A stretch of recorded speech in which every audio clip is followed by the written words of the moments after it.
हरे कृष्णा। जब भगवान कृष्ण ने राधा जी से कहा कि मैं पृथ्वी पर वराह कल्प में जन्म लूंगा, आऊंगा और ब्रज में जाकर वहां के पवित्र काननों में तुम्हारे साथ विहार करूंगा, मेरे रहते तुमको क्या भय है। उधर बिरजा देवी नदी हो गईं और उनके श्री कृष्ण के द्वारा जो 7 सुंदर पुत्र हुए थे वे लवण, इक्ष्कु, सुरा, धृत, दधि, दुग्ध, जल रूप 7 समुद्र हो गए। ये सब श्री राधा और श्री कृष्ण की लीला ही है, जो ब्रज में परम दिव्य पवित्रतम विलक्षण प्रेम सागर धारा बहाने के निमित्त से की गई है। इसी निमित्त से लीला में श्री राधा और श्री कृष्ण वराह कल्प में पृथ्वी पर अवतीर्ण हुए। श्री राधा जी गोकुल में श्री वृषभानु के घर प्रकट हुई, यह कथा प्रसंग अनुसार पहले भी आ चुकी है। भगवान श्री राधा कृष्ण के अवतार और व्रज की मधुरतम लीला का ये एक निमित्त कारण मात्र है। नारद जी ने पूछा, वेदवेत्ताओं में श्रेष्ठ नारायण किसकी प्रार्थना से और किस कारण जगदीश्वर को श्री कृष्ण ने इस भूतल पर अवतार ग्रहण किया। नारायण मुनि कहते हैं, प्राचीन काल की बात है, वराह कल्प में पृथ्वी असुरों के अधिक भार से आक्रांत हो गई थी। अतः शोक से अत्यंत पीड़ित हो वह ब्रह्मा जी की शरण में गई।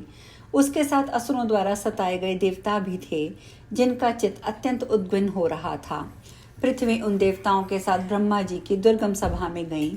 वहां उसने देखा देवेश्वर ब्रह्मा ब्रह्मदेज से ज्वाजल्यमान हो रहे हैं और बड़े बड़े ऋषि, मुनीन्द्र और सिद्धेंद्र गण सानंद उनकी सेवा में उपस्थित हैं।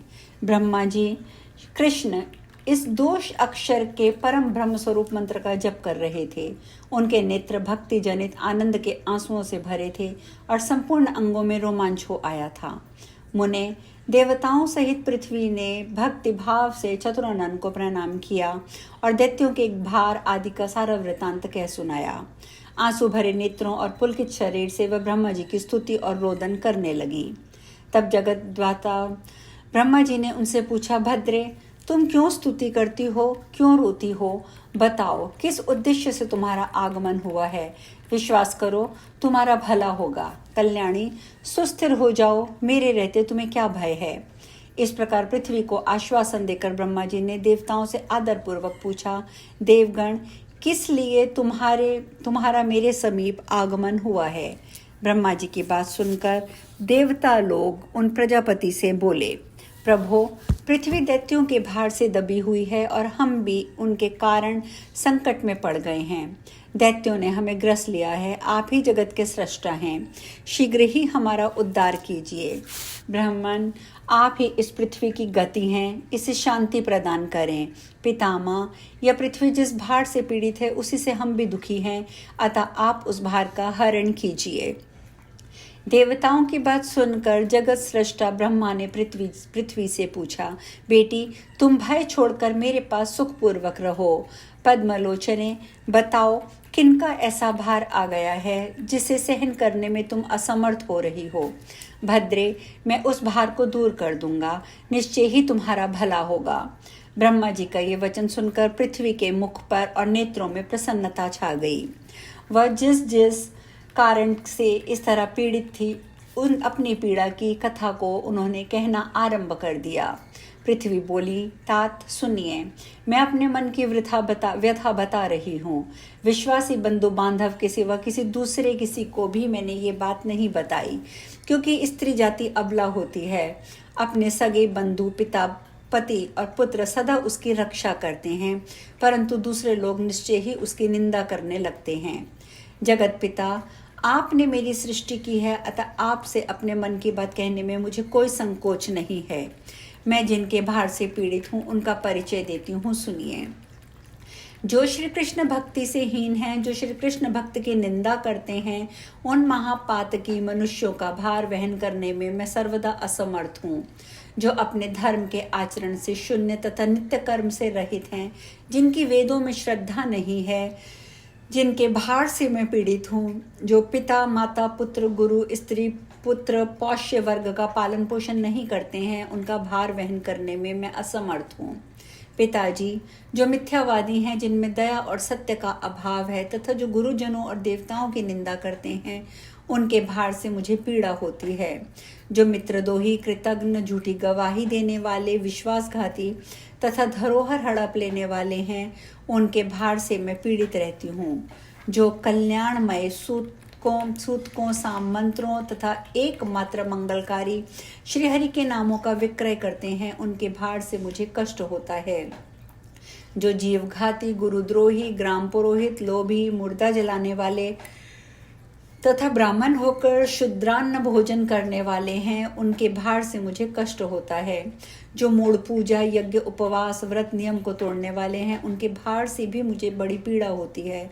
जो पापी सदा गौ, ब्राह्मण, देवता, वैष्णव, श्रीहरि, हरि कथा, हरि भक्ति का द्वेष करते हैं, उनके भार से मैं पीड़ित रहती हूँ।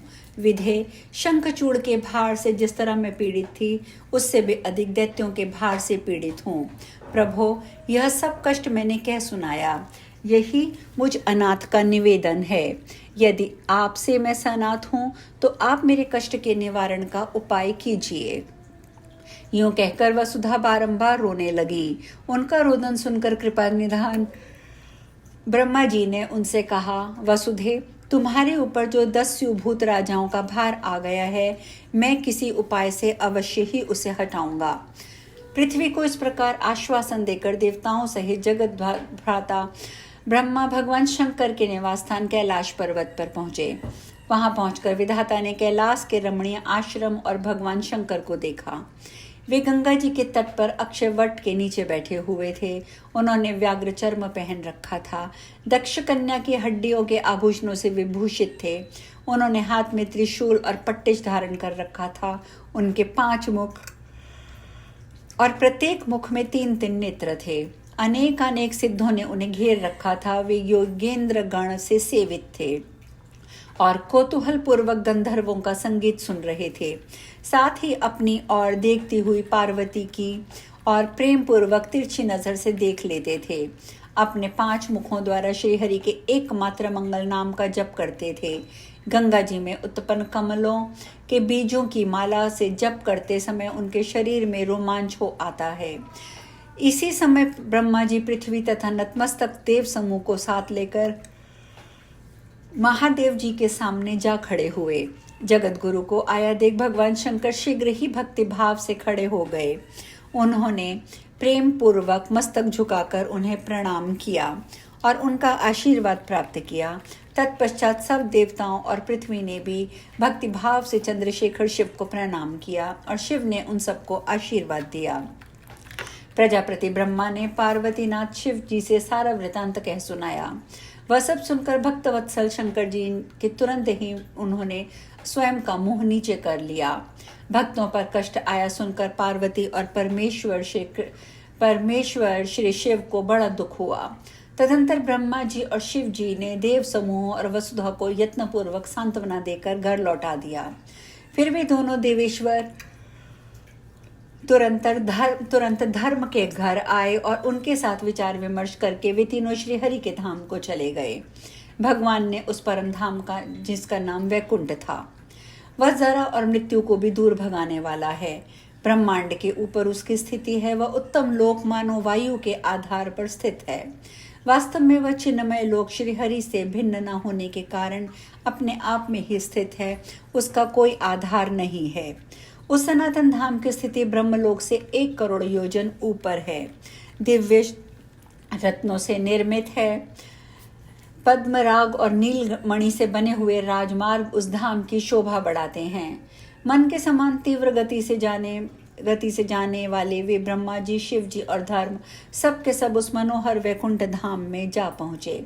श्रीहरि ने के अंतपुर में पहुंचकर उन सब ने वहां उनके दर्शन किए। वे श्रीहरि दिव्य रत्नमय अलंकारों से विभूषित हो रत्न सिंहासन पर बैठे थे। रत्नों के बाजू बंद, कंगन, नुपुर उनके हाथ पैरों की शोभा बढ़ाते थे। दिव्य रत्नों के बने हुए 2 कुंडल उनके दोनों गालों पर झलमला रहे थे। उन्होंने पीतांबर पहन रखा था तथा आजान उलंबिनी वनमाला उनके अग्रभाग को विभूषित करती थी। सरस्वती के प्राण वल्लभ श्रीहरि शांत भाव से बैठे थे। लक्ष्मी जी उनके चरणविंदों की सेवा कर रही थी। करोड़ों कंदर्पों की लावण्य लीला से वे प्रकाशित हो रहे थे।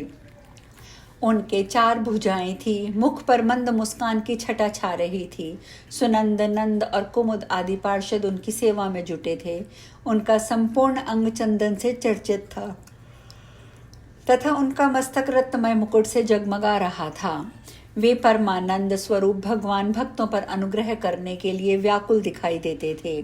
मुने, ब्रह्मा आदि देवेश्वरों ने भक्तिभाव से उनके चरणों में प्रणाम किया और श्रद्धापूर्वक मस्तक झुकाकर बड़ी भक्ति के साथ उनकी स्तुति की। उस समय वे परमानंद के भार से दबे हुए थे। उनके अंगों में रोमांच हो आया था। आज हम कथा में यहीं विश्राम लेंगे। आगे की चर्चा कल करेंगे। हरे कृष्णा।